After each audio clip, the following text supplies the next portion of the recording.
Hello, my dear class and students. Welcome to Magnet Brains Hindi Medium channel. This is Palak Rakhiani, your English educator. कैसे हैं class 10 के students? उम्मीद करती हूँ सबकी तैयारी जो है बहुत ही बढ़िया चल रही होगी एंड इसी तैयारी में मैं आइसिंग ऑन द केक करने आई हूँ। कैसे कि हमारी जो बुक्स है फर्स्ट फ्लाइट, उसकी चैप्टर 2 स्टोरीज अबाउट फ्लाइंग, इसका जो सेकेंड पार्ट है द ब्लैक एरोप्लेन, आज हम करेंगे इसका एक क्विज होगा in the format of MCQs यानी मल्टीपल चॉइस क्वेश्चंस। अब मैं आपको बता दूं MCQs क्या होते हैं। दीज आर दोज क्वेश्चंस जिसमें एक सवाल रहेगा एंड उस सवाल में आपको 4 ऑप्शंस मिलेंगे ABCD। आपको बताना है अकॉर्डिंग टू द चैप्टर जो आपने पढ़ा है कि इन चारों में से कौन सा करेक्ट आंसर है। एंड आपके पैटर्न के अनुसार, एग्जाम पैटर्न के अनुसार MCQ भी पूछे जाते हैं, बड़े ही इंपॉर्टेंट है। लेकिन इनका पढ़ने का तरीका, कुछ स्टूडेंट क्या करते हैं, सवाल देखेंगे, आंसर देखेंगे और उसे लर्न कर लेंगे। ऐसे नहीं किए जाते MCQ सॉल्व। MCQ क्विज के फॉर्म में करेंगे हम, राइट, कि आप अपना जवाब देंगे मुझे एंड कुछ ही देर में मैं आपको आंसर बता दूंगी। कैसे चलेगा पूरा प्रोसेस मैं बता दूं। Do keep your notebook with you. एक नोटबुक रखिए, सवाल आपकी स्क्रीन के ऊपर आएगा, 4 ऑप्शन दिखेंगे। अपनी नोटबुक में क्वेश्चन नंबर डाल के जो ऑप्शन आपको लगता है फटाफट, फास्टेस्ट फिंगर फर्स्ट के तौर पे ABCD जो भी लगता है फटाफट से लिख देना। देन कुछ ही देर में मैं आपको आंसर बताऊंगी। ईमानदारी से, ऑनेस्टी से, आपका अगर आंसर करेक्ट होता है तो आप टिक करोगे, अगर गलत होता है तो आप क्रॉस करोगे। एंड एट लास्ट जितने भी हम मान लो 30 क्वेश्चंस ले रहे हैं तो एट लास्ट आपको चेक करना है कि आपका स्कोर क्या हुआ आउट ऑफ 30 एंड देन मुझे कमेंट सेक्शन में बताना है। ये प्रोसेस क्यों है तो सुन लो भाई, क्योंकि इससे जो है ना आप अपनी प्रोग्रेस चेक कर सकते हो कि आज जो गलती करी है वो गलती हम एग्जाम के दौरान नहीं रिपीट करेंगे। So what are we waiting for, let's begin with this class. चलिए, ब्लैक एरोप्लेन मैं बता दूं, मैं ऑलरेडी पढ़ा चुकी हूँ। कुछ चीजें सुन लिया करो ध्यान से कि भाई ये already I have taught this lesson, explanation दे दिया है मैंने। तो कुछ बच्चे घबराएंगे, मैम हमारा तो मिस हो गया। So don't worry, magnet brains Hindi medium पे सारी एजुकेशन आपके लिए फ्री है। सभी वीडियो लेक्चर्स यहाँ पे सेव रहते हैं। तो नीचे आप देखोगे ना, डिस्क्रिप्शन है, वहाँ पे फुल प्लेलिस्ट लिंक करके आएगा, वहाँ क्लिक करोगे, सारे चैप्टर्स के वीडियोस आपको बिल्कुल सीक्वेंस वाइज अरेंज मिल जाएंगे। तो यहाँ पे इसका भी एक्सप्लेनेशन मिलेगा। क्यों कह रहे हो एक्सप्लेनेशन पढ़ना, क्योंकि MCQ को कुछ लोग अंडर एस्टिमेट कर देते हैं।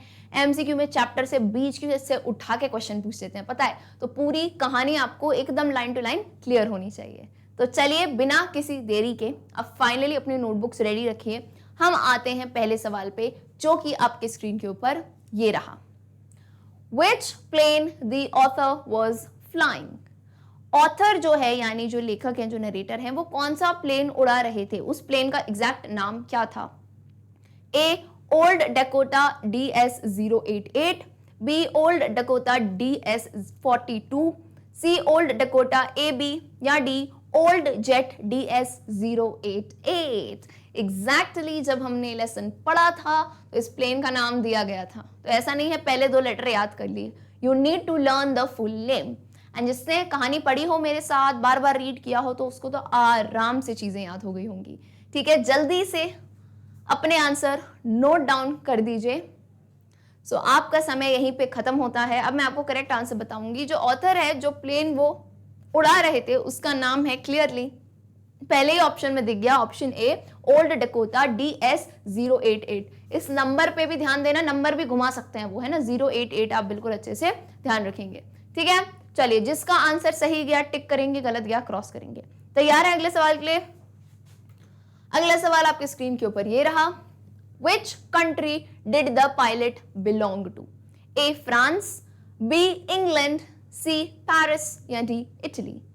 जो पायलट थे, जो प्लेन उड़ा रहे थे, पायलट कौन थे, हमारे नरेटर ही, है ना, जो कहानी नरेट कर रहे थे वही पायलट थे। पूछा जा रहा है कि पायलट किस देश से बिलोंग करते थे, यानी वो कहाँ के थे, है ना, कहाँ के या किस देश के रहने वाले थे। A France, B England, C Paris या D इटली। तो इसमें छोटी सी मैं लाइफलाइन दे सकती हूँ आपको, है ना, लाइफलाइन की अगर जरूरत हो उनके लिए, जिनको नहीं याद आ रहा है। जिनको आ रहा है वो तो आप मार्क कर लो फटाफट, ठीक है। जिनको याद नहीं आ रहा है तो लाइफलाइन ये थी, यहाँ पे वो कहते हैं कि मुझे अपनी फैमिली के पास जाना है ब्रेकफास्ट खाने, है ना, ब्रेकफास्ट खाने जाना है। अब जाहिर सी बात है, किसी इंसान की अगर फैमिली वहां पे होगी तो वो वहीं के रहवासी होंगे, है कि नहीं। तो वो कौन सी जगह जा रहे थे, यानी उनका प्लेन किस जगह पे वो उड़ा रहे थे, क्या थी उनकी डेस्टिनेशन। फ्रांस, इंग्लैंड, पेरिस या इटली? तो आई नो आपका समय अब यहाँ खत्म होता है। Correct answer is option B, England. Clearly chapter में दिया था कि जो पायलट हैं वो कहाँ उड़ान भर रहे थे, इंग्लैंड जा रहे थे। और वो इंग्लैंड क्यों जा रहे थे पता है? क्योंकि वहां पे उनकी फैमिली उनका वेट कर रही थी, उन्हें अपनी छुट्टियां बितानी थी, समय बिताना था फैमिली के साथ। तो यानी वो कहाँ के थे? वो इंग्लैंड के थे। ऑलराइट, ऐसे आप आंसर्स को रिलेट कर सकते हैं। ठीक है, चलिए अगले सवाल पे आते हैं। Question number 3। क्वेश्चन नंबर 3 क्या कहता है? Which country was the pilot flying over? अभी तो पूछ रहे थे कि वो किस कंट्री की तरफ जा रहा थे, यानी उनकी डेस्टिनेशन क्या थी, इंग्लैंड थी। लेकिन अब वो किस कंट्री के ऊपर से फ्लाई करके, यानी ऐसा आपको क्लियरली दिया था, ही वाज फ्लाइंग फ्रॉम या over this to England. So what was the correct country? A France, B England, C India या डी इटली? ये थोड़ी बहुत डिटेल्स जो हैं, जैसे यार आप मूवी देखने जाते हो तो मूवी में कहानी याद करते हो ना कि हीरो ने क्या किया, फिर हीरो की बहन आई, फिर ये हुआ, फिर हीरोइन थी, इसकी कहानी, विलन हुआ। सो कितनी चीज़ें याद रखते हो, कौन कहाँ कब हुआ था। सिमिलरली इन दी स्टोरीज भी हमें ये याद रखनी होती है डिटेल्स कि कौन सी कंट्री की बात की गई थी, कहाँ जाना था उन्हें और कहाँ से जा रहे थे। सो करेक्ट आंसर इज, आपका समय यहाँ खत्म होता है। Correct answer is option A, France. जो पायलट हैं वो फ्रांस के ऊपर से उड़ के कहाँ जा रहे थे? इंग्लैंड को जा रहे थे। ऑलराइट, इजी सवाल थे। चलिए तैयार हो जाइए क्वेश्चन नंबर 4 पे, जो कि आपके स्क्रीन के ऊपर ये रहा। What was coming up in the east behind the pilot? A, the sun, B, the moon, C, the stars या D, none of the above? What was coming up in the east, यानी pilot जहां पे था उसके behind. Behind का मतलब क्या होता है? पीछे। बिहाइंड एक प्रेपोजिशन है जिसका अर्थ होता है पीछे। तो पीछे पोइट के ईस्ट डायरेक्शन में है ना, ईस्ट डायरेक्शन समझते हो, नॉर्थ, साउथ, ईस्ट, वेस्ट। तो कौन से डायरेक्शन की बात हो रही है? ईस्ट डायरेक्शन में कवि के पीछे व्हाट वाज कमिंग अप, क्या आता हुआ दिख रहा था, क्या उग रहा था। कमिंग अप यानी आता हुआ, है ना। क्या आता हुआ दिख रहा था? सूरज, चंदा मामा, सितारे या नन ऑफ द अबव? सो कुछ समय दूंगी, फटाफट से आंसर बता दोगे, है ना। सभी को पता था क्या समय चल रहा था कहानी में जब ये पूरी कहानी चल रही थी। What was the time? तो क्लियरली इट वाज, याद है कि नहीं बताओ मुझे, किसका समय था? रात्रि का समय था। It was night. और रात में तुम्हें क्या दिखेंगे, क्या आता हुआ दिखेगा? तो स्टार्स आते हुए तो नहीं दिखते हैं, है ना। आता हुआ कौन दिखता है? जैसे सूर्योदय होते हुए दिखता है, सूर्यास्त होता है, वैसे मून आपको आते हुए दिखता है ना, नीचे से राइज कर रहा है। सो एट नाइट उन्हें क्या दिखा? उन्हें ये दिखा कि उनके पीछे ईस्ट में जो है मून ऊपर आ गया था। It was coming up. So option B, the moon is the correct answer.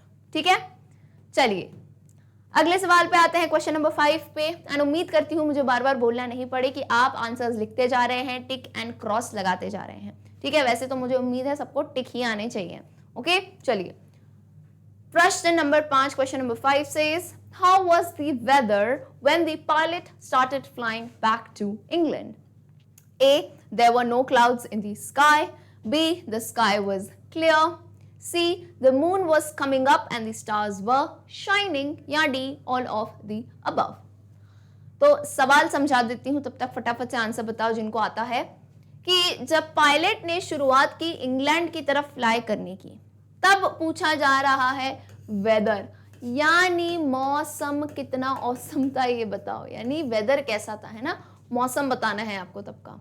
There were no clouds in the sky, कि आसमान में कोई बादल नहीं छाए हुए थे।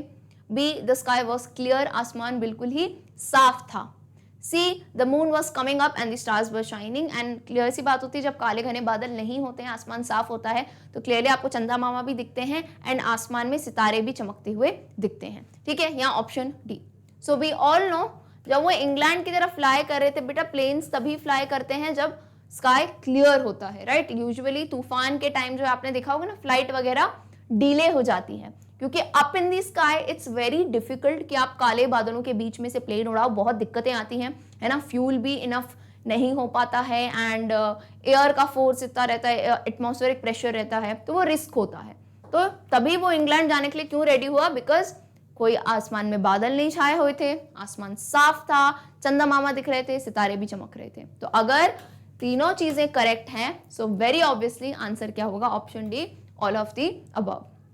ओके उम्मीद करती हूँ इस आंसर का एक्सप्लेनेशन क्लियर होगा आपके लिए। तो आते हैं अगले सवाल पे।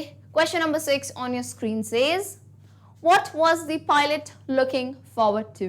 ए to meet his family, B to have a good breakfast, C to sleep या D both A and B. Question क्या कहता है? What was the pilot looking forward to? Looking forward to यानी वो किस चीज की ओर जो है देख रहे थे, यानी वो क्या करने वाले थे, है ना। What was his motivation? क्योंकि वो इंग्लैंड जाना चाह रहे थे, तो इंग्लैंड वो क्यों जाना चाह रहे थे? What was the reason? What was he looking forward to? तो अपने परिवार से मिलना चाहते थे और एक अच्छा ब्रेकफास्ट खाना चाहते थे, सोना चाहते थे, या बोथ ए एंड बी। तो जल्दी से समय लो कुछ और मुझे सही सा आंसर बताओ। अब देखो था क्या इस फॉर्म में, जो पायलट थे ना वो इंग्लैंड जाना चाहते थे। क्यों? क्योंकि इंग्लैंड में कौन थी? उनकी फैमिली थी। तो अब यार देखो कोई भी वर्किंग इंसान के लिए फैमिली के साथ जो है ना हॉलीडे यानी छुट्टी मनाना सबके लिए एक बहुत ही बोनस सी चीज होती है, बहुत ही खुशी टाइम होता है। हम भी जल्दी करते हैं ना कि कभी भी समर हॉलीडेज आ रही है, दिवाली की छुट्टी आ रही है, तो छुट्टी मनानी है परिवार के साथ, राइट। तो फैमिली के साथ उन्हें एक हॉलीडे भी मनाना था। और दूसरी चीज हुआ क्या था, उन्होंने फ्लाइट अपनी कब चालू की? रात में, है ना। रात में चालू की यानी नाइट में चालू की। तो उन्होंने ये अनुमान लगाया कि मैं सुबह जो है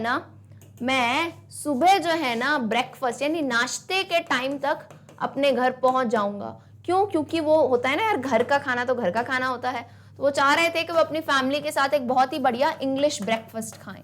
इंग्लिश ब्रेकफास्ट यानी देखो जो इंग्लैंड में रहते हैं वो चीज इंग्लिश हो गई, जैसे हम इंडिया है तो इंडियन, है ना, वैसे ही इंग्लिश ब्रेकफास्ट वो खाना चाहते थे। होता है ना, हम भी इसी, कभी मम्मी आपको घर पे बोलती हैं कि आज मैंने ना रात में जो है मस्त गुलाब जामुन बनाए हैं तुम्हारे पसंद का खाना, तो एक मन होता है ना कि टाइम पे घर पहुंच जाए, खाना खाना है। तो वैसे ही उसके साथ थे वो, जो है अपने फैमिली के साथ जो है वक्त भी बिताना चाहते थे, उनसे मिलना चाहते थे और एक बढ़िया सा ब्रेकफास्ट खाना चाहते थे। तो अब आप क्लियरली यहाँ पे देखो, जब दोनों ऑप्शन करेक्ट हैं, meet his family and B, so correct क्या मार्क करेंगे आप? D, that is both A and B. Alright, clear answer सभी को। उम्मीद करती हूँ आपको समझ आ रहा होगा कि कैसे एमसीक्यूज को सॉल्व किया जा सकता है, क्योंकि मेरी बात सही में मानो यार, तुमने ये एमसीक्यू सॉल्व किया, मार्क्स तुम्हारी मुट्ठी में, है ना। It is the easiest way to score marks. बस क्या है, आपको अपने कॉन्सेप्ट्स क्लियर रखने हैं। चलिए बहुत ही बढ़िया, आते हैं अगले सवाल पे। Question number 7 on your screen says what was the time in the watch when the pilot thought of calling the Paris control? A 1:30 AM, B 1:30 PM, C 2:30 AM या D 2:30 PM। क्या है सवाल? पायलट की घड़ी में तब कितना time हो रहा था जब उसने ये सोचा कि अब मैं पेरिस कंट्रोल को कॉल कर लेता हूं। और ये तब की बात है जब प्लेन उड़ रहा था, है ना, व्हेन ही वाज फ्लाइंग, जब प्लेन उड़ रहा था, ये तब की ही बात है। तो क्या टाइम हो रहा था? अब बोलो मैम क्लियरली, अभी पीछे ही हमने देखा था नाइट की बात हो रही थी। तो यार कॉमन सेंस लगाओ। क्या कॉमन सेंस लगाओ? यहाँ पे आप कौन सा मेथड यूज करेंगे? Elimination method. ये मेथड क्या होता है? This is a very important method, हमारे सब्जेक्ट के लिए नहीं, कोई भी सब्जेक्ट में आप इवन कॉम्पिटिटिव दोगे ना, बहुत काम आता है। एलिमिनेशन मेथड में क्या होता है? हम एलिमिनेट करते हैं, हटाते हैं। किसे? ऐसे आंसर को जो हमें 100% भरोसा है, वी आर 100% श्योर कि ये तो आंसर नहीं ही होगा। तो मुझे एक बात बताओ, नाइट का टाइम इन टाइम में से कौन सा नहीं होगा? एएम हो सकता है, पीएम तो कहीं से नहीं होगा, ये भी एएम हो सकता है, पीएम नहीं होगा। तो क्लियरली बी और डी ऑप्शन हट गए, है ना, बी और डी ऑप्शन हट गए, बचे हमारे पास दो ऑप्शन ए और सी। तो याद कीजिए, क्लियरली पायलट ने कहा था it was 1:30 in the morning, ऐसी लाइन लिखी हुई थी, है ना, वहां एएम नहीं लिखा था, it was 1:30 in the morning. In the morning 1:30 का मतलब होता है कि अभी 1:30 बज रहे हैं, आधी रात के, 1:30 AM। Alright, so correct answer will be option A. Clear है? छोटे छोटे डेटाज हैं लेकिन आपको याद रखने हैं। चलिए आगे आते हैं क्वेश्चन नंबर 8 पे। What did the pilot inform the Paris control? अब पेरिस कंट्रोल पे कॉल तो कर लिया, पायलट ने वहां पे उन्हें क्या इन्फॉर्म किया? इन्फॉर्म यानी क्या होता है? सूचना देना। तो पायलट ने क्या सूचना दी उन्हें? A Dakota DS 008 on the way to England, B Dakota DS 08 on the way to England, C Dakota DS 088 on the way to England या D Dakota DS008 on the way to Paris. अब मैंने कहा था कि जब नाम याद रखो पूरा नाम विद नंबर याद रखना, क्योंकि यहाँ इतना पास डेटा दिया है, कहीं 008, कहीं 08088, it's very near by, right. तो मैं चाहूंगी इसका उत्तर सब दें, है ना, कोशिश करेंगे। पेरिस कंट्रोल को सूचना देते टाइम उन्होंने क्या बताया? चलिए, अच्छा एक चीज तो बहुत ही क्लियर है कि मैम कहाँ जा रहे थे हम? इंग्लैंड जा रहे थे, है ना। कहाँ जा रहे थे पायलट? इंग्लैंड। तो डी ऑप्शन को तो आप पहले ही हटा दो, क्योंकि ये जनाब तो पेरिस ले जा रहे हैं, है ना, हमें तो इंग्लैंड जाना था। 3 ऑप्शंस आपको दिख रहे हैं। करेक्ट आंसर भी आई थिंक फर्स्ट क्वेश्चन में हमने ऑलरेडी इसका नाम डिस्कस किया था, जिसको भी याद हो तो वो आंसर आसानी से बता सकते हैं। All right, without any delay the correct answer is option C. Correct नाम क्या है? Dakota DS088। नंबर क्या है? 088 on the way to England. तो कॉल करके उन्होंने पेरिस कंट्रोल को ये इंफॉर्मेशन दी थी। अच्छा ये चीज मैंने बताई थी, देखो क्या होता है, प्लेन जब उड़ते हैं ना तो वो कंट्रोल सेंटर्स आते हैं, जिस भी सिटी या जिस भी कंट्री के ऊपर वो उड़ रहे हो, तो वहां क्या इंफॉर्मेशन देना जरूरी होता है। होता क्या है, तो ये कंट्रोल रूम ना पायलट को फिर डायरेक्शन बताता है कि अच्छा अभी तुम्हें इंडिया जाना है तो इतना डायरेक्शन जो है, तुम इतना डिग्रीज वेस्ट घूम जाओ, इतना डिग्रीज नॉर्थ घूम जाओ, राइट। यहाँ कंट्रोल सेंटर पे इंफॉर्मेशन देते हैं। ओके, तो इसी तरह से पायलट ने तभी इंग्लैंड जाते टाइम इंफॉर्मेशन दी कि डकोटा DS088 कि ये मेरे प्लेन का नाम है, कंफर्म कर लीजिए, on the way to England, मैं इंग्लैंड जा रहा हूँ। ठीक है, चलिए अगला सवाल, क्वेश्चन नंबर 9। बताइए इसका जवाब फटाफट से। What was the purpose behind calling the Paris control? Paris control को कॉल करने के पीछे पर्पस क्या वजह रही थी, है ना। What was the main purpose, जो कि मैंने अभी बता दिया था, है ना। जिसने सुना हो वो आंसर बता देगा correctly. A, to know the direction of the route. B, to know about air traffic. C, to know the details about landing, या D, none of the above. क्या वजह थी पेरिस कंट्रोल को कॉल करने की? कि वो जिस राह पे जा रहे हैं, जो रूट यानी क्या होता है, जिस राह से जा रहे हैं, जिस रास्ते से जा रहे हैं उसका डायरेक्शन पाना चाहते थे वो, है ना, दिशा जानना चाहते थे। To know about air traffic, कि हवा में कितना ट्रैफिक है और भी प्लेन्स तो नहीं है, ये जानना चाहते थे। C, to know the details about landing, कि लैंडिंग कैसे करनी है उसकी डिटेल्स, या none of the above. So clearly पीछे क्या बताया मैंने कि देखो क्यों कंट्रोल सेंटर्स पे कॉल करते हैं, ताकि अभी जो है वो डायरेक्शन पूछना चाह रहे थे कि अब मुझे इंग्लैंड जाना है, तो मुझे बताइए कि मैं किस दिशा में मुड़ूं। So correct answer is option A, to know the direction of the route. Clear है? चलिए अगला सवाल आपकी स्क्रीन के ऊपर ये रहा। क्वेश्चन नंबर 10 का आंसर बताइए। Why was the aeroplane twisting in the air? A, due to engine fail. B, as it was night. C, as it was a stormy night, या D, none of the above. Interesting सवाल है। Air में यानी हवा में जो है ना उनका एरोप्लेन ट्विस्ट कर रहा था। ट्विस्ट का मतलब क्या होता है? ऐसे ऐसे यू ना हल्का हल्का सा यूं यूं टेढ़ा होना, है ना। समझ आ रहा है कि कहीं ना कहीं इम्बैलेंस हो रहा है। तो इन में से क्या वजह थी कि उनका एरोप्लेन ट्विस्ट हो रहा था? जल्दी जल्दी बताओ आंसर, है ना। मैं उम्मीद करती हूँ कि सबको आंसर ऑलरेडी आता है ना। फटाफट से नोट करो। चलिए भाई, आपका समय यहाँ खत्म होता है, क्योंकि बहुत ही इजी सा सवाल है भाई। आपको पता है कि पायलट ने क्या किया? पायलट ने ये देखा कि स्टॉर्म आ रहा है ना। स्टॉर्म यानी तूफान आते हुए वो देख लिया उन्होंने। अच्छा, तूफान कैसे पता चलता है? जब आपको क्या दिखेंगे? ब्लैक क्लाउड्स, काले घने बादल आपको दिखेंगे, है ना। तो क्लियरली पता चलता है काले बादलों में क्या है, बहुत सारा पानी है, बहुत ज्यादा तूफान आने वाला है। तो हुआ क्या, पायलट ने क्या किया? पायलट ने जो है ना तूफान देखते हुए भी, काले बादल देखते हुए भी, वहां पे उन्होंने अपना प्लेन जो है ये तय किया कि मैं यहाँ पे प्लेन उड़ाऊंगा, मैं इंग्लैंड जाऊंगा। तो अब होता क्या है, जब बहुत ज्यादा तूफान होता है ना, और इवन रात का टाइम था, और दूसरा इतने काले बादल थे, तो उन्हें कुछ भी नहीं दिख रहा था। और तूफान के प्रेशर की वजह से उल्टा तो उनका प्लेन भी बहुत ही ज्यादा ओल्ड था, तो उस वजह से क्या हुआ कि वो हल्का हल्का सा ट्विस्ट हो रहा था, इम्बैलेंस हो रहा था। सो करेक्ट आंसर क्या है? Option C, as it was a stormy night. देखो इंजन फेल वेल नहीं हुआ था उनका। अच्छा, किसी को लगेगा मैम रात थी इसलिए। बेटा रात में भी तो प्लेन उड़ते हैं, रात में प्लेन नहीं उड़ते हैं। तो रात थी ये वजह नहीं थी, दिक्कत क्या थी? स्टॉर्मी नाइट थी, तूफान भरी रात थी, इसलिए जो है प्लेन ट्विस्ट कर रहा था। बाकी नॉर्मली तो नाइट टाइम में प्लेन्स जो है उड़ते हैं। ठीक है, चलिए अगला सवाल आपके स्क्रीन के ऊपर ये रहा। क्वेश्चन नंबर 11 काफी इंटरेस्टिंग क्वेश्चन है। The Paris control told the pilot to dash. Paris control ने पायलट को क्या करने को कहा? A, turn 12 degree east. B, turn 12 degree west. C, turn 22 degree east, या डी, टर्न 22 डिग्री वेस्ट। अब हमें पता है पायलट ने कॉल क्यों किया था, डायरेक्शन बताने के लिए। तो अब पेरिस कंट्रोल ने जो डायरेक्शन बताया वो एग्जैक्टली क्या था, एग्जैक्ट डेटा जिसको याद है, तो बिना वक्त वेस्ट किए, यार इसमें तो कुछ भी समझने जैसा नहीं है, इसमें तो बस मतलब याद हो जाएगा ना जब आप पढ़ोगे तो क्लियरली। कहाँ टर्न करने को बोला, तो करेक्ट आंसर क्या है, वेस्ट। वेस्ट में कहाँ, 12 डिग्रीज वेस्ट, है ना। बोला अगर आपको इंग्लैंड की तरफ जाना है तो आप 12 डिग्रीज वेस्ट की तरफ मुड़ेंगे तो आपका डायरेक्शन सही हो जाएगा। So correct answer is option B. Okay, the Paris control told the pilot to turn 12 degrees west. Clear answer. जिसका आंसर गलत जाता है मैं फिर बता रही हूं, आप टिक और क्रॉस करते चले जाएं क्योंकि लास्ट में आपको स्कोर बताना है।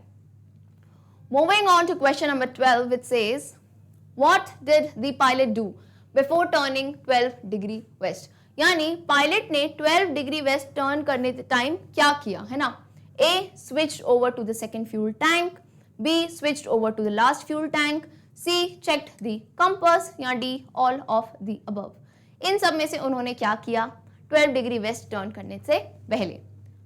सेकेंड फ्यूल टैंक पे स्विच किया, लास्ट फ्यूल टैंक पे जो है उन्होंने स्विच किया, कंपास को अपने चेक किया, या फिर सारी चीजें उन्होंने कर दी। तो मैं आपको क्लियरली एक बात बता दूं, यहां पे पायलट ने टर्न करने से पहले, अब देखो मैं आपको बताऊं, आपको पता है आप लैंड पे रहते हो, आप गाड़ी वाड़ी चलाते हो, तो पेट्रोल खत्म होता है तो क्या जाते हो, पेट्रोल पंप पे जाओगे पेट्रोल भराने। अब भाई ऊपर हवा में एरोप्लेन कहाँ पेट्रोल डलवाने जाएगा, तो इनके फ्यूल टैंक्स होते हैं अलग अलग, है ना। तो अलग अलग टाइम पे वो अलग अलग फ्यूल टैंक को एक्टिव करते हैं। जैसे मान लो 4 फ्यूल टैंक है तो एक को यूज किया, फिर सेकंड फ्यूल टैंक पे स्विच कर दिया, है ना, फिर थर्ड, तो ऐसे वो स्विच करते रहते हैं, पूरा ट्रेनिंग रहती है उनको, ठीक है। सो 12 डिग्रीज वेस्ट टर्न करने से पहले जो है पायलट ने एग्जैक्टली क्या किया था, है ना। सेकंड फ्यूल टैंक पे स्विच किया था, लास्ट फ्यूल टैंक पे किया था, कंपास चेक किया था, या ऑल ऑफ द अबव। तो आपका समय यहीं पे खत्म होता है, मैं आपको क्लियरली समझाती हूँ। हुआ क्या था,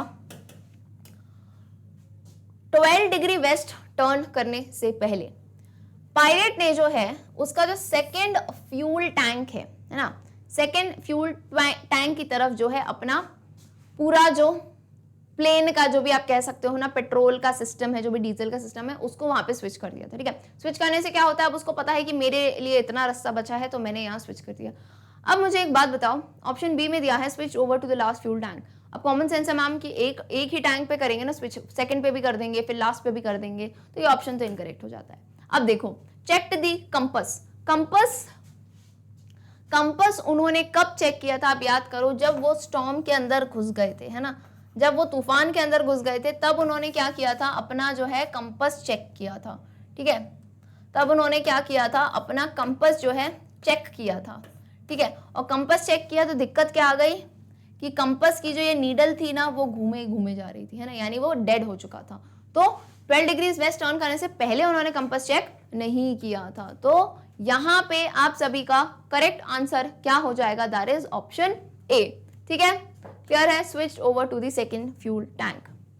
सभी को सारे आंसर्स क्लियर हैं, चलिए क्लियर है, चलिए आगे आते हैं। वहां आंसर गलत मार्क है D, option A is the correct answer, ठीक है। चलो क्वेश्चन नंबर 13 पे आओ, फटाफट से बताओ इसका आंसर।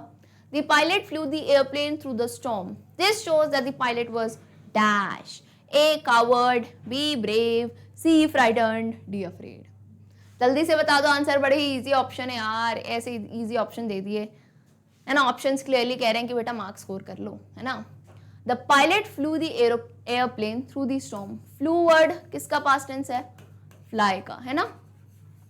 पायलट ने एयरप्लेन किसके थ्रू जो है चलाया, किससे होते हुए चलाया, स्टॉर्म यानी तूफान से होता है। इस चीज से क्या पता चलता है, पायलट कैसा था, कावर्ड, ब्रेव, फ्राइटन, अफ्रेड। चलिए उम्मीद करती हूँ सबके आपको मतलब पता होंगे। कावर्ड का मतलब क्या होता है, डरपोक। ब्रेव का मतलब होता है साहसी। फ्राइटेंड और अफ्रेड दोनों का मतलब होता है डरा। तो अब यार कोई इंसान, एक तो सोचो हवा में, वो भी एरोप्लेन, कोई और मदद मिल ना पाए क्योंकि तूफान में क्या होता है, सब कुछ खराब हो जाता है भाई, सिग्नल विग्नल नहीं पकड़ पाता है, रेडियो, कंपास भी काम करना बंद कर जाता है। लेकिन इस बीच में भी आपको बाहर कुछ दिखेगा नहीं क्योंकि काले बादल होते हैं। फिर भी पायलट ने सोचा कि नहीं भाई, मैं जो है तूफान के थ्रू चलाऊंगा प्लेन, तो वो कैसा होगा, साहसी, यानी be brave. Very easy PG question था ये तो, ठीक है। चलिए आते हैं अगले सवाल पे, question number 14। Which of the pilot's instruments stopped working? इसमें से पायलट का ऐसा कौन सा इंस्ट्रूमेंट है यंत्र है जो काम करना जिसने बंद कर दिया? A radio, B compass, C both were working या डी बोथ स्टॉप्ड टुगेदर? किसने काम करना बंद कर दिया? चलिए चलिए जल्दी से बता दीजिए आंसर, देन मैं शेयर करूंगी इसका आंसर। क्लियर है? उम्मीद करती हूँ सबको आंसर आ गया होगा। भाई देखो, पहले तो पायलट ने जब कंपास को देखा तो उसने क्या देखा कि उसकी जो कंपास की जो नीडल है वो इधर उधर गोल गोल गोल गोल घूमे जाती है, जबकि क्या होता है कंपास की नीडल घूम के एक जगह रुक जाती है डायरेक्शन बताने के लिए। वो गोल गोल घूम रही थी, यानी क्या ये तो डेड हो गई है, ये खराब हो गई। फिर पायलट ने सोचा चलो मैं रेडियो ट्राई करके देखता हूँ। रेडियो ट्राई किया तो उस पर कोई भी रिस्पॉन्स नहीं आ रहा था, जवाब नहीं आया। मतलब क्या, रेडियो से भी सिग्नल जा चुका था, तो यानी दोनों ने काम करना बंद कर दिया था तूफान के अंदर। सो करेक्ट आंसर क्या है? Option D, both stopped together, दोनों साथ में खराब हो गए थे। क्लियर? चलिए अगला सवाल, क्वेश्चन नंबर 15 पे आते हैं। The author says, I could not believe my eyes. Why? A, because he saw a black aeroplane out of nowhere. B, because he saw his fuel was declining rapidly. C, because the compass was spinning round and round. या D, it was pitch black inside the clouds and he literally could not see anything. अब आपको ये याद रखना है, कवि कह रही हूँ, लेखक ने ये लाइन क्यों कही थी? I could not believe my eyes. ये कब कहा था? ये तब कहा था जब वो स्टॉर्म के अंदर थे। ये तब कहा था जब वो स्टॉर्म के अंदर थे। और अभी अभी पीछे हमने डिस्कस किया था, क्या डिस्कस किया था? कि एक चीज काम करना बंद कर दी थी जब उन्होंने डायरेक्शन उठाने के लिए उस चीज को देखा। अरे इतनी बड़ी हिंट दे रही हूँ, जब उन्होंने डायरेक्शन उठाने के लिए उस चीज को देखा तो वो काम करना बंद कर दी थी, है ना। वो क्या हो रही थी? गोल गोल घूम रही थी। समझ गए सारे? तो क्या होगा correct answer? Option C, because the compass was spinning round and round. उन्होंने सोचा मैं डायरेक्शन उठा के देखूं। अब भाई सोचो आप हवा में ऊपर, आपको डायरेक्शन ही नहीं पता चले तो कंपास ही काम करना बंद कर दे, लेफ्ट मुड़ना है राइट मुड़ना है, कहाँ क्या आ रहा है, कोई बहुत बड़ी चीज नहीं आ जाए, आप वहां से टकरा जाओ, कोई भी राह नहीं मिले आपको, है नहीं, आप तूफान के अंदर और चले जाओ।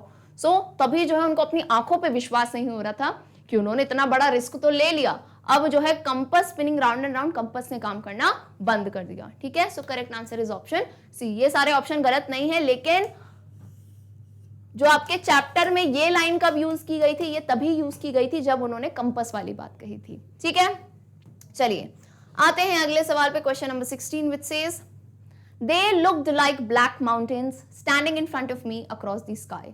What looked like black mountains? Black mountains, black plateau, storm clouds या D none of these. So यहाँ पे पोएट पायलट कहते हैं, है ना, कभी कभी याद आ रहे हैं पता नहीं क्यों मुझे, लेकिन पायलट कहते हैं कि they looked like, वो दिख रहे थे किनकी तरह? ब्लैक माउंटेन, काले पहाड़ों की तरह। ब्लैक माउंटेन यानी क्या होता है? जैसे काले पहाड़ होते हैं ना, काले पहाड़ों की तरह दिख रहे थे वो। Standing in front of me, मेरे साथ सामने खड़े हो गए थे across the sky. So what look like black mountains? Black mountains दिख रहे थे, ब्लैक प्लेट्यू दिख रहे थे, स्टॉर्म के क्लाउड्स दिख रहे थे, none of these. So this is again an easy answer, और मुझे पता है जिनको आंसर आता है उनने जवाब दे दिया है। तो हुआ क्या? स्टॉर्म के टाइम, तूफान के टाइम बादल जो होते हैं ना बहुत काले होते हैं। और काले बादल कैसे? देखो आपने माउंटेन देखा है, पहाड़, अब पहाड़ इतना बड़ा होता है और पहाड़ के आगे पीछे आपको कुछ नहीं दिखता है। तो यहाँ कवि यहाँ पे जो पायलट हैं वो कंपेयर कर रहे हैं इन ब्लैक माउंटेन्स को किससे? स्टॉर्म क्लाउड से, कि ये तूफान के जो बादल है ना ऐसा लग रहा है काले पहाड़ों जैसे हैं, क्योंकि इनके आर पार उन्हें कुछ भी दिखाई नहीं दे रहा था। सो करेक्ट आंसर आपका हो जाता है इस केस में option C, that is storm cloud. आते हैं हमारे नेक्स्ट क्वेश्चन पे, क्वेश्चन नंबर 17 आपकी स्क्रीन के ऊपर ये रहा, जल्दी से बताओ इसका answer. The question says the pilot says I will take the risk. What risk did he mean? तो यहाँ पे ये डबल इन्वर्टेड कॉमास का क्या मतलब है कि ये पायलट की कही गई हुई लाइन है। पायलट ने कहा आई, ये क्या होता है? ये होता है आई विल, है ना। ये अपॉस्ट्रोफी क्यों लगाते हैं? ये बताने के लिए कि यहाँ से हमने दो वर्ड उड़ाए हैं, है ना, दो वर्ड हटाए हैं। I will take the risk, मैं रिस्क लूंगा। ये कौन सा रिस्क था जो उन्होंने लिया था? A, flying over an ocean, एक समुद्र के ऊपर उड़ान भरने वाला risk. B, flying an old plane, एक पुराना प्लेन उड़ाने का risk. C, meeting an unidentified object, एक कोई भी अनजाने ऑब्जेक्ट के साथ मिल जाए ऐसा रिस्क। या फिर D flying through the storm, या तूफान से जो है प्लेन फ्लाई करना ये रिस्क था। तो पूरी जो है हमारी स्टोरी इसी बात पे रिवॉल्व हुई है। क्या है answer? Option D, flying through the storm. यार स्टॉर्म तूफान में प्लेन उड़ाना खतरों से खाली नहीं है। यूजुअली फ्लाइट्स क्या हो जाती हैं, आपने देखा होगा, डिले, क्योंकि बहुत रिस्की होता है। यू हैव नो आइडिया कि ऊपर क्लाउड्स में भाई क्या सीन चल रहा है, वहां कितना ज्यादा तूफान है, कितना एटमॉस्फेरिक प्रेशर आ रहा है, एयर का फोर्स रहता है, और लाइटनिंग वगैरह भी रहती है, तो सिग्नल की दिक्कत है ना, कभी भी कुछ भी हो सकता है। तो इतना बड़ा रिस्क ले लिया पायलट जी ने, right? So correct answer is option D. अगला सवाल आपके स्क्रीन के ऊपर ये रहा, how would you describe the risk the narrator took? बहुत ही अच्छा सवाल है। A impetuous, B calculated, C navigable, या डी अनअवॉइडेबल। मैं सबको चाहूंगी एक बार इस क्वेश्चन को ट्राई दे। हाँ, मैं जरूर कुछ समय दूंगी, ठीक है, आप ट्राई करो जरूर, और तब तक मैं सवाल समझा देती हूं। सवाल ये कहता है, how would you describe the risk the narrator took? यानी जो रिस्क नरेटर ने लिया था वो रिस्क कैसा था, वो रिस्क क्या था? अभी तो पीछे आपने बता दिया कि स्टॉर्म से वो उड़ा रहा था प्लेन, लेकिन वो रिस्क कैसा था? वो रिस्क इम्पेटुअस था, कैलकुलेटेड था, नेविगेबल था, अनअवॉइडेबल था। अब भाई तुमको ऑप्शन समझने के लिए आपकी वोकैबुलरी होनी चाहिए अच्छी, है ना, क्योंकि अगर ऑप्शंस के वर्ड समझ आएंगे तभी तो आप बता पाओगे कि वो रिस्क कैसा था।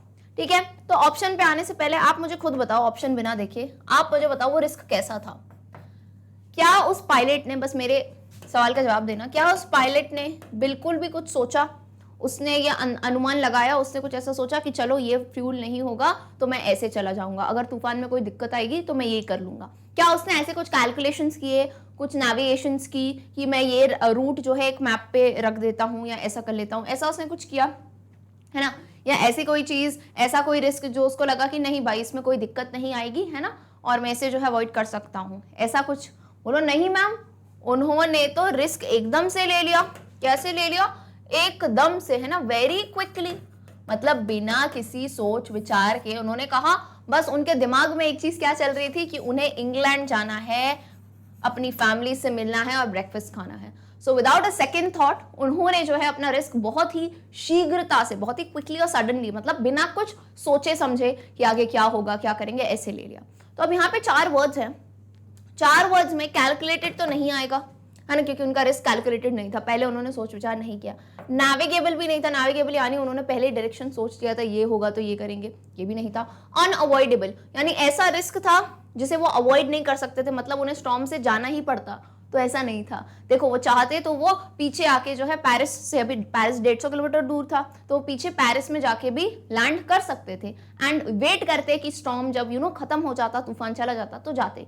तो ऐसा रिस्क नहीं था जो अनअवॉइडेबल था। उनके पास 2 डिसीजन थे, है ना, उनके पास 2 ऑप्शन थे बेसिकली, या तो वो वापस पेरिस में जा सकते थे, है ना, या फिर स्टॉर्म में।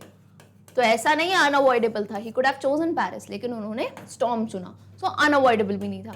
अब बचता है एक ही वर्ड, इम्पेचुअस। तो इम्पेचुअस का मतलब होता है ऐसी कोई चीज जो हम बहुत ही फास्ट तरीके से करते हो, या विदाउट एनी थिंकिंग, बहुत ही शीघ्र कोई डिसीजन लेना हो, like that decision was impetuous. impetuous यानी taking a decision very quickly or very fast without a second thought, बिना सोचे समझे फटाफट से कोई डिसीजन ले लेना, है ना, तीव्रता से। So option A is the correct answer, that is impetuous, क्योंकि हमें पता है पायलट ने जो रिस्क लिया था वो impetuous था। चलिए अगले सवाल पे आते हैं, क्वेश्चन नंबर 19। अभी मैंने ये आंसर जो है पिछला आंसर समझाते हुए इसका आंसर बता दिया। क्या है question? How far was the narrator from Paris when he saw dark clouds in the sky? A 150 kilometers, B 200 kilometers, C 250 kilometers, या D 50? अभी नरेटर जब फ्लाई कर रहा था तो यहाँ पेरिस है ना, और यहाँ पे नरेटर का प्लेन है। मान लो उन्होंने जो है ना पेरिस ऑलरेडी, ठीक है, क्रॉस कर दिया था पेरिस, ठीक है, यहाँ नरेटर का जो है प्लेन उड़ रहा है। तो अब पेरिस जो है नरेटर ने ऑलरेडी क्रॉस कर दिया था, एंड उसके बाद एक टाइम आया जब उन्हें क्या दिखे यहाँ पे, when he saw dark clouds, है ना, उन्हें जब यहाँ पे डार्क क्लाउड्स दिखने लगे। तो अब पूछा जा रहा है, उनके पास एक राय थी, एक ओपिनियन था, दूसरा क्या ऑप्शन था कि वो जो है पेरिस वापस जा सकते हैं। तो यहाँ पूछ रहे हैं पेरिस से कितनी दूर थे वो, है ना, कैलकुलेट नहीं करना है, यहाँ पे आपको क्लियरली दिया था है ना चैप्टर में, पेरिस से कितना दूर निकल गए थे वो जब उन्हें काले घने बादल दिखने लगे ना, तूफानी बादल। 150, 200, 250, 50 है ना किलोमीटर्स। सो पीछे ही मैंने आंसर बता दिया था यार आपको, करेक्ट आंसर क्या है 150 किलोमीटर्स, है ना। जब उन्हें ये काले बादल दिखे तो वो 150 किलोमीटर्स आगे थे पेरिस से। So option A is the right answer. ठीक, चलिए आते हैं अगले सवाल पे। Question number 20 says what happened inside the clouds. अब फाइनली जब पायलट ने प्लेन जो है स्टॉर्म के अंदर घुसा दिया था तो उन बादलों के अंदर क्या हुआ? A, nothing was visible outside, B, everything was suddenly black, C, the aeroplane jumped and twisted in the air, और D, all of the above. Inside the clouds यानी कौन से क्लाउड्स की बात हो रही है? स्टॉर्मी क्लाउड्स, है ना। तूफानी बादलों के अंदर क्या हुआ? नथिंग वाज विजिबल आउटसाइड यानी बाहर कुछ भी नहीं दिख रहा था। एवरीथिंग वाज सडनली ब्लैक, एकदम से सब कुछ काला काला अंधेरा हो गया। The aeroplane jumped and twisted, aeroplane ऐसे ऐसे जंप, देखो ये एरोप्लेन है मान लो, ऐसे ऐसे जंप और ऐसे ऐसे ट्विस्ट करने लगा हवा में, या ऑल ऑफ द अबव। सब क्लियरली बोलेगे मैम कुछ भी बाहर नहीं दिख रहा था, जाहिर सी बात है काले बादल, काले बादल तो सब कुछ काला काला, है ना। And then aeroplane jumped and twisted, क्यों? क्योंकि बहुत ज्यादा तूफान में क्या होता है ना, एयर विंड कितनी स्ट्रांगली ब्लो करती है, राइट। तो उसकी वजह से एयरप्लेन थोड़ा थोड़ा इम्बैलेंस हो रहा था। This is also correct. अगर तीनों सही हैं तो मार्क करके आइए option D, that is all of the above. Okay, I hope the answers are clear to everyone. Get ready for question number 21. जल्दी से बताइए इसका भी answer. When the pilot of the black aeroplane asked the narrator to follow him, in which direction did he turn the aeroplane? A, east, B, west, C, north, D, south. सवाल समझना हमेशा बहुत जरूरी है। जल्दी आंसर दिया करो लेकिन जल्दबाजी में नहीं। ऐसा नहीं आधा सवाल पढ़ के हम भग गए। Read the questions 2 times and the option 2 times, है ना। 2 बार हर प्रश्न को आराम आराम से पढ़ा करो, जल्दबाजी में नहीं, है ना। 2 से ज्यादा बार भी नहीं पढ़ेंगे क्योंकि हम क्या ऑप्शन बदलते हैं फिर, है ना। सिर्फ अच्छे से 2 बार पढ़ो, आंसर आ रहा है तो टिक कर लो भाई। तो यहां कहा गया है, एक तो ये हमारे जो कौन है भाई, नरेटर है, इनका प्लेन है, ठीक है, एक नरेटर है, इनका प्लेन है। अब दूसरा पिक्चर में कौन आता है? कौन आता है? ब्लैक एरोप्लेन, ठीक है। अब ब्लैक बनाऊंगी तो दिखेगा नहीं, ठीक है, तो शांति से अब ब्लू एरोप्लेन में काम चलाइए, है ना। फिर आता है एक ब्लैक एरोप्लेन। ब्लैक क्यों है भाई? क्योंकि इस एरोप्लेन की लाइटें जो है नहीं जल रही है। तो अब यहाँ पे मान लो यहाँ हमारे नरेटर साहब बैठे हैं, नरेटर साहब को सफेद से बना देते हैं, है ना। यहाँ हमारे नरेटर बैठे हैं और यहाँ हमारे ब्लैक एरोप्लेन के पायलट हैं। चलिए, अब जब पायलट, ये ब्लैक एरोप्लेन के पायलट ने इनसे कहा कि आओ मुझे फॉलो करो, है ना, मेरे पीछे आ जाओ, मैं तुम्हें राह दिखाऊंगा। तब जो है किस डायरेक्शन में इन्होंने अपना प्लेन मोड़ लिया? इन्होंने यानी ब्लैक एरोप्लेन वाले ने किस डायरेक्शन में अपना प्लेन मोड़ा? East, west, north, south. देखो बेसिक सी बात है, अब आप किसी को फॉलो करवाओगे तो आप क्या करते हो? कोशिश कि आप नॉर्थ डायरेक्शन में यानी आगे आ जाओ, है ना। आपको किसी को भी बताना हो रास्ता, है ना, आप गाड़ी चला रहे हो, आपको दोस्त को रास्ता बताना है, तो आप क्या उसके पीछे चलोगे? नहीं, आगे चलोगे ना, तो बोलोगे आजा आजा मेरे पीछे चलते जा। So you will move on to the north direction. तो सेम चीज यहाँ हुई थी, जो ब्लैक एरोप्लेन है ये नॉर्थ डायरेक्शन में आ गया था, सो दैट जो है पीछे जो पायलट है उसे अच्छे से फॉलो कर पाए। तो करेक्ट आंसर क्या है इसका? Option C, that is north. इसलिए सवाल समझना बहुत ही जरूरी है, तभी आप जवाब अच्छे से कोड कर पाएंगे। ठीक, चलिए question number 22 on your screen, which says who waved at the pilot of the Dakota airplane?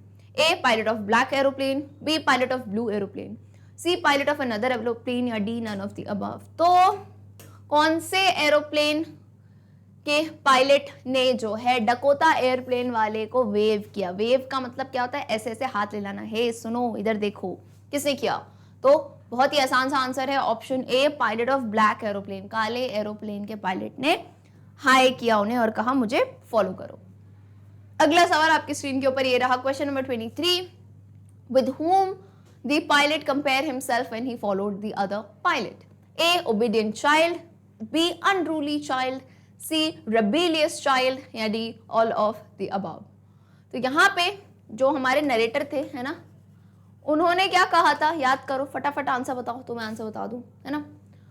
उन्होंने कहा कि मैं इस ब्लैक एरोप्लेन वाले पायलट को ऐसे फॉलो कर रहा हूं जैसे, उन्होंने खुद को किससे कंपेयर किया, कंपेयर यानी उन्होंने खुद की तुलना यहाँ पे किससे करी, है ना। ऑप्शन आपको दिए गए हैं क्लियरली, एक ओबीडियंट चाइल्ड की तरह, एक अनरूली चाइल्ड की तरह, एक रेबिलियस चाइल्ड, या all of the above. So clear सी बात है, आपने देखा होगा बचपन में भी, स्कूल में भी क्या होता है ना, छोटे छोटे बच्चे होते हैं तो जब टीचर्स जा रही होती है तो टीचर कहती है फॉलो मी, तो बच्चा क्या करता है, एक बहुत ही आज्ञाकारी बच्चे की तरह यूं हाथ पीछे करके, और जहां मैम चल रही हैं बस उनको ही फॉलो करता जाता है बिना कुछ सोचे, है ना। मैम तो मुझे ले जाएंगी सही जगह, तो वो उन्हें फॉलो करता है। सो किससे कंपेयर किया था पायलट ने खुद को, एक ओबीडियंट यानी आज्ञाकारी चाइल्ड। अनरूली और रेबिलियस दोनों का मतलब है शैतान, है ना, जो बहुत ही ज्यादा तूफानी होते हैं और जो बिल्कुल ही किसी की बात नहीं मानते हैं। So correct answer is option A, just like an obedient child. आ जाए अगले सवाल पे। चलिए अगला सवाल आपके स्क्रीन के ऊपर ये रहा, what was strange about the second plane, यानी जो दूसरा प्लेन सामने आया था उसके बारे में स्ट्रेंज चीज क्या थी। स्ट्रेंज का मतलब होता है अजीब बात, अजीब या विचित्र। क्या था उस प्लेन के बारे में? A, the jet black colour of the aeroplane, कि उस प्लेन का कलर जो है जेट ब्लैक था एकदम। B, it had an extra fuel tank, कि उसका एक एक्स्ट्रा फ्यूल का टैंक था उसके पास।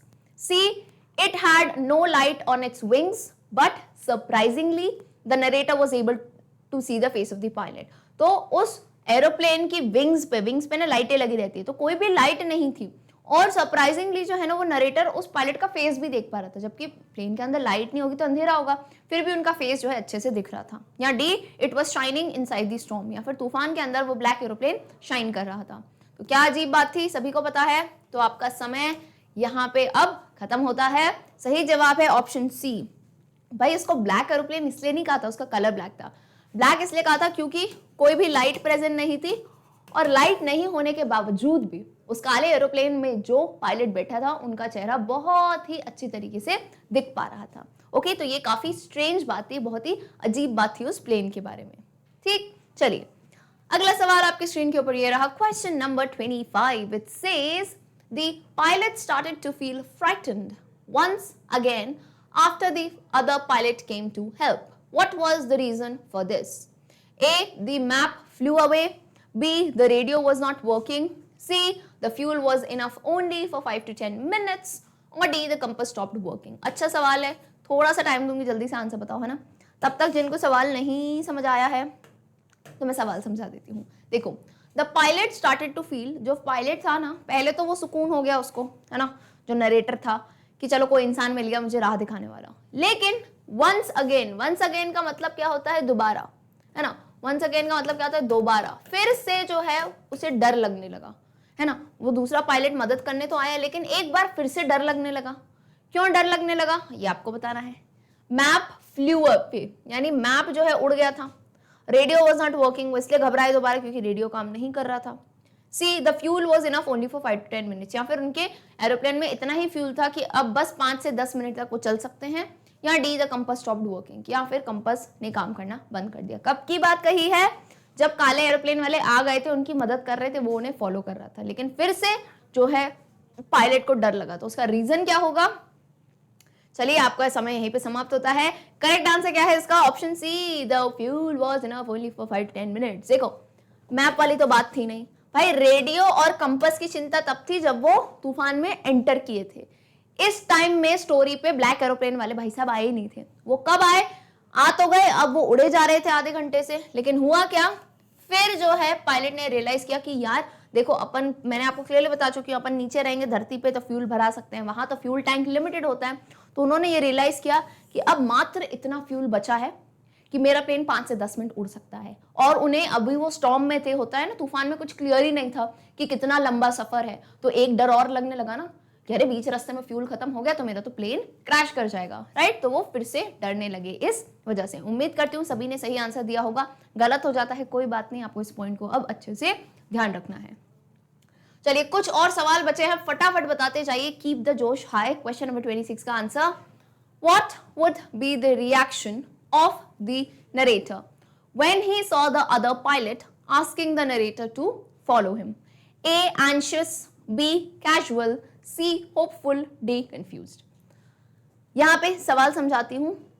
यहां पे पूछा गया है कि जो पायलट है, पायलट कौन, जो नरेटर है, उनका रिएक्शन कैसा रहा होगा, मतलब वो कैसा फील कर रहे होंगे, कैसा महसूस कर रहे होंगे जब उन्होंने देखा होगा कि जो अननोन पायलट है, मतलब यार वो इतने परेशान स्थिति में थे, एकदम घबराए हुए, बिल्कुल यूं नहीं तूफान में खो चुके थे, कोई उम्मीद की किरण नहीं दिख रही थी, लेकिन जब उनके पास जो है वो पायलट आया, उन्होंने कहा आओ मुझे फॉलो करो, तो तब नरेटर क्या फील कर रहे होंगे, क्या रिएक्शन होगा, वो एंशियस होंगे, वो कैजुअल रिएक्शन था हाँ ठीक है होता रहता है, या सी होपफुल थे, उन्हें एक उम्मीद मिल गई थी, या डी बहुत ही ज्यादा कंफ्यूज थे। तो मुझे नहीं लगता है सवाल पे मैं ज्यादा देर रुकूंगी, बिकॉज आंसर इतना आसान है यार। एक बात बताओ, स्टॉर्म में वो खो चुके थे, लॉस्ट इन दी स्टॉर्म, है ना, और कोई उम्मीद बची नहीं थी, लेकिन एकदम से कहीं से, मतलब जहां बिल्कुल उम्मीद नहीं थी, वहां से एक एरोप्लेन आया, है ना, और उसके पायलट ने कहा आओ मुझे फॉलो करो, तो वो कैसा फील करने लगे, उम्मीद फील करने लगे ना कि अच्छा भाई कोई तो आया है मुझे बचाने, शायद कोई राह निकल जाए और मैं सेफली लैंड कर जाऊं। सो यहाँ पे correct answer is option C, hopeful. Hopeful यानी अब उनके अंदर एक उम्मीद जग चुकी थी। Is it clear? चलिए आते हैं अगले सवाल, क्वेश्चन नंबर 27 पे। Question says what were the two straight lines mentioned in the chapter? A, signals from black aeroplane, B, runway to land, C, lightning in the black clouds, or is it D, none of the above? Ending में, like जब आपकी story almost ending पे थी, तो वहां पे to straight lines की बात की गई थी। टू स्ट्रेट लाइंस यानी क्या, यहाँ पे जो है पायलट कह रहे थे कि मैं दो स्ट्रेट लाइंस देख पा रहा था, तो दो स्ट्रेट लाइन किसकी कह रहे हैं, जो ब्लैक एरोप्लेन से सिग्नल है उसे, लैंड करने के लिए जो रनवे है वहां की स्ट्रेट लाइंस, लाइटनिंग इन दी ब्लैक क्लाउड्स की स्ट्रेट लाइन में लाइटनिंग आ रही है, या नन ऑफ द अबव। तो इजी सा सवाल है एंड आई थिंक जवाब सबको समझ आ गया होगा। ये देखो है ना, तुम लोग को मैं एक लाइफलाइन दे देती हूँ, एक डायग्राम के फॉर्म में एक लाइफलाइन बना देते हैं। देखो चलो, ये है ऐसे, ठीक है, बहुत ही इजीली देखते ही समझ आ जाएगा कि क्या है आंसर। ये देखो, अब मुझे बताओ, प्लेन जो है कहीं ना कहीं तो लैंड करता है, कहाँ लैंड करता है, रनवे पे लैंड करता है। तो रनवे पे देखो, मान लो जब रात में लैंड कर रहे हैं तो रनवे को अंधेरे में रखेंगे क्या, नहीं। क्या होता है, रनवे के ऐसे साइड में ये जो दो जाती है ना, इनमें कंटिन्यूअस जो है ना बहुत सारी लाइट्स लगी रहती है। तो आप सोचो, आप इमेजिन करो, आप रनवे को ऐसे सामने ऊपर से देख रहे हो, तो आपको क्या दिखेगा कि ये जो है ना, ये दो स्ट्रेट लाइंस जैसी दिखेंगी ना, दो स्ट्रेट लाइन जिसमें लाइटें लगी हुई है ना, दो स्ट्रेट लाइन दिख गई, यानी क्लियरली क्या पता चलेगा पायलट को कि अरे भाई रनवे आ चुका है, और रनवे का मतलब क्या, मैं सेफली लैंड कर गया, स्टॉर्म पास हो गया, है कि नहीं? क्लियर है बात? सो करेक्ट आंसर क्या है, टू स्ट्रेट लाइंस क्या थी, B, runway to land. Runway यानी लैंड करने के लिए जो रनवे था। ऑलराइट, चलिए कुछ ही सवाल बचे हैं, जल्दी से बताइए अगले सवाल का answer. After how much time the pilot reached the runway, कितने समय बाद जो है, मतलब वो स्टॉर्म से गुजरते गुजरते फाइनली जो है पायलट रनवे पहुंच गया। अबाउट हाफ एन आवर, यानी अबाउट उनको आधा घंटा लगा था। Less than half an hour, less than यानी उनको आधे घंटे से कम लगा था। More than half an hour यानी आधे घंटे से ज्यादा लगा था। या आफ्टर एन आवर, एक घंटे बाद। तो भाई क्लियरली लिखा था चैप्टर में कि वो जो है, कौन, वो जो नरेटर पायलट है, वो फॉलो कर रहा था ब्लैक एरोप्लेन वाले को फॉर अबाउट क्या था answer, for about half an hour. So in this case the correct answer is option ए। ठीक है, छोटी छोटी डिटेल्स हैं लेकिन याद रखते जाएंगे। आते हैं अगले सवाल पे, question number 29। Question says what did the pilot do as he landed. अच्छा सवाल है ये, जो है ना थोड़ा एंडिंग के टाइम का सवाल है ना, जब स्टोरी एंड हो रही थी, कि पायलट ने लैंड करने के बाद तुरंत ही, है ना, जब वो लैंड कर गया रनवे पे, प्लेन उतार दिया, तुरंत ही उन्होंने क्या किया। A, asked the ground staff to take care of Dakota, यानी ग्राउंड पे जो स्टाफ प्रेजेंट रहता है ना, स्टाफ वहां पे एयरप्लेन टीम का, तो उनसे कहा कि आप जो है मेरे डकोटा का ख्याल रखें। डकोटा कौन है, मेरे प्लेन का। या B, he went to the control centre, वो सीधे कंट्रोल सेंटर की तरफ गए। C, ran to the reception, यानी वो रिसेप्शन की तरफ दौड़ के गए। रैन वर्ड किसका पास्ट टेंस होता है, रन का। ठीक है, and last, ran to find the black aeroplane on the runway, या फिर वो भगे और पूरे रनवे पे वो दौड़ दौड़ के जो है ब्लैक एरोप्लेन को ढूंढ रहे थे। तो सभी को पता है करेक्ट आंसर क्या है, आपका समय यहीं समाप्त होता है। The correct answer is option B, went to the control centre. जैसे ही वो उतरे वो कंट्रोल सेंटर की तरफ गए। क्यों गए बताओ मुझे रीजन पता है कि नहीं? वो इसलिए गए क्योंकि वो ये जानना चाहते थे कि वो ब्लैक एरोप्लेन वाला पायलट कहाँ गया, है ना। और कंट्रोल स्टेशन में क्या होता है ना, एक्चुअली कंट्रोल स्टेशन में सारे प्लेन्स का डेटा रहता है ना। उनके रेडार पे वो चेक कर सकते हैं कि कौन सा प्लेन कहाँ उड़ रहा है, स्टेटस चेक कर सकते हैं। तो यहाँ पे हमारे पायलट को लगा होगा कि मैं कंट्रोल सेंटर जाऊंगा, आराम से पता कर लूंगा कि वो प्लेन कौन सा था, उसका पायलट कौन सा था, तो मुझे बता देंगे एंड मैं उसे जो है जाके थैंक यू कह दूंगा। ओके, चलिए आते हैं हम हमारे फाइनली आखिरी सवाल पे। जल्दी से बताइए इसका answer. Question says, when the pilot of the old Dakota asked the woman in charge as to who helped him through the storm, she said that A, the radar was not working, B, the radar showed another black aeroplane, C, it was a UFO, या D, his was the only aeroplane on radar। सवाल समझा देती हूँ। सवाल कहता है कि जब ओल्ड डेकोटा का पायलट वहां पे गया, कहाँ पे गया अभी हमने डिस्कस किया, तो उतरते ही वो गया था कंट्रोल सेंटर पे। So when he went to the control centre, वहां पे उन्हें एक वुमन दिखी, है ना, यानी वहीं पे वो वर्क करती होंगी। तो उस वुमन को उन्होंने जाके पूछा कि वो ब्लैक एरोप्लेन कहाँ गया, है ना, और वो जो दूसरा एरोप्लेन था जो उड़ रहा था उसका पायलट कहाँ गया, मुझे बताइए। तो उस वुमन ने क्या कहा कि रेडार काम नहीं कर रहा था, या उन्होंने कहा रेडार ने दूसरा ब्लैक एरोप्लेन दिखा दिया था। सी, उसने कहा ये तो एक यूएफओ है। यूएफओ याद है कौन सी मूवी में था, कोई मिल गया जादू, यूएफओ, है ना। एंड लास्ट क्या हो जाता है, his was the only aeroplane on radar, यानी उसने कहा कि सिर्फ आपका ही एरोप्लेन वहां पे था, है ना, रात में जो है उड़ रहा था और कोई एरोप्लेन नहीं था। तो सभी को पता है करेक्ट आंसर क्या है, option D, his was the only aeroplane in radar. उस वुमन ने कहा कि भाई तुम किस ब्लैक एरोप्लेन की बात कर रहे हो, किस पायलट की बात कर रहे हो, तुम्हारे अलावा और कोई प्लेन रडार पे नहीं था, राइट। यानी वो ब्लैक एरोप्लेन क्या थी, एक मिस्ट्री थी, एक रहस्य था। Okay my dear students, so I hope सभी को क्लियर हो गए होंगे एंड सबको पता है लास्ट काम जो है क्या करना है। आपको दिखेगा नीचे कमेंट्स सेक्शन, ठीक है। कमेंट सेक्शन पे सिंपली आपको कैलकुलेट करके बताना है अपना स्कोर। ओके, स्कोर कैसे, जैसे 30 नंबर ऑफ क्वेश्चंस है ना। तो फॉर एग्जांपल किसी के 25 आउट ऑफ 30 आए, किसी के 29 आए, और कम भी आए तो ऐसे घबराना नहीं, ठीक है। जैसे भी स्कोर आए आप जरूर बताएं। क्यों बताएं, क्योंकि ना आप नेक्स्ट टाइम जब आप एक और क्विज मेरे साथ सॉल्व करोगे तो आप जो है अपनी प्रोग्रेस को चेक कर पाएं, ठीक है, कि पिछली बार से आपने कितना ज्यादा प्रोग्रेस किया है। So my dear class 10 students, with this we end the session for MCQs for our lesson The Black Aeroplane।